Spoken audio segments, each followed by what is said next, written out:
Okay, so let's dive in. So when we come to the design phase, that means implicitly that we've decided to intervene, right? And that we've analyzed the crisis and how the crisis is affecting people's lives. What's life-threatening, what's life-altering, and the cause and effect factors as much as we can, right? Depending on how well we know the contextual realities, how long we've been there, etc., how much data is accessible. It depends on a lot of factors, right? But when we come to the design phase, normally, apart from deciding that we're going to intervene, we know the what and we know the why, right? But there's lots of ways to do the what. So your design basically is how you do your what, right? And that's why it's such an important phase. Design is such an important step, more than a phase, I would say. It's a step.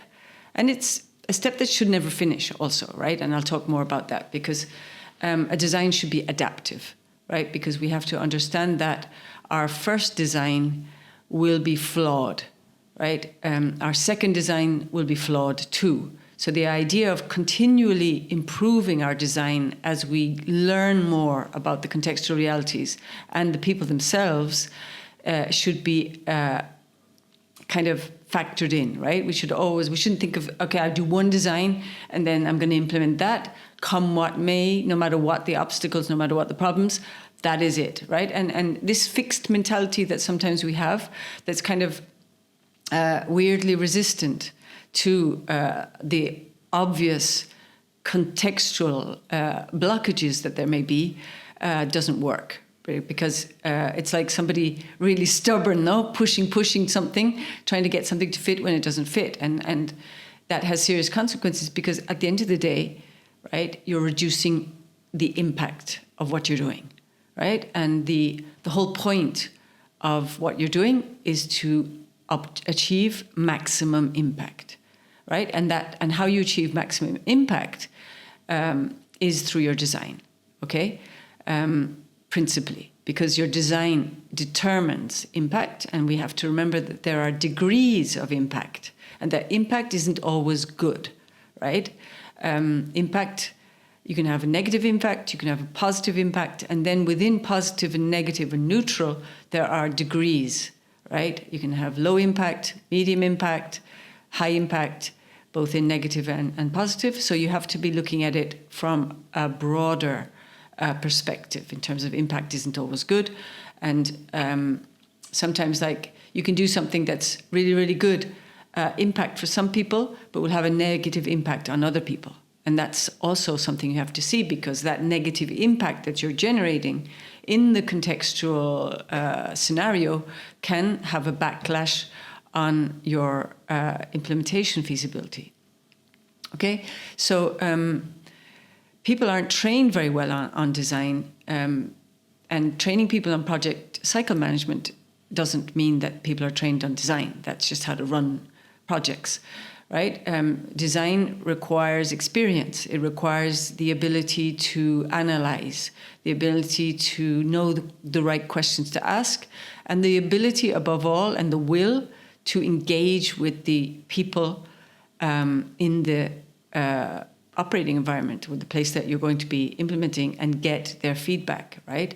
And it also requires the mindset, I would say, to understand what I said before, that my first design is going to be flawed, so I need to be constantly and proactively getting feedback from my context, the contextual situation, to improve my design, always looking to improve for better impact and to neutralize the whatever negative impact I might be generating in the contextual situation. Okay, so that's the kind of mindset you need to have. Not that, okay, and this is where I think sometimes technical mindsets can be a bit rigid, right? Because of course technical expertise is necessary, but it's not the be-all and end-all of everything, because what the design is a lot more to it than the technical aspects of things, right? You need to understand the where and the who, okay? So we'll talk a bit more about that in other videos. But I mean, at the end of the day, design is key because it determines your implementation feasibility. It determines your degree of impact. It determines the resources that will be assigned to your implementation, right, for your impact. And it determines who will receive the benefits of whatever it is you've decided to do.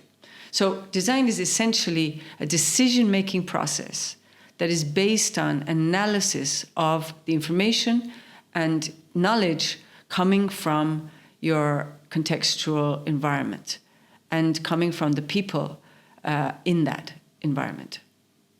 Okay, so mindset is key in design. It's not about technical expertise.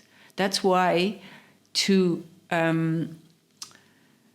omit people who are more knowledgeable about the context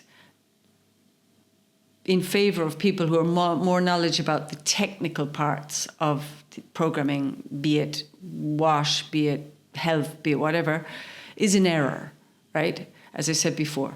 You have to be very careful of who you omit from your design phase, because you could be omitting people that have key knowledge. And sometimes what happens is, and I've seen it happen a lot, I'm not saying it happens everywhere, is that too much design is done in capitals or headquarters. And the further away you go from the actual place where you're going to be intervening to do the design, the more problems you're likely to have, because the further you go away from the place you're going to be intervening, the less knowledge the people have about the context, right?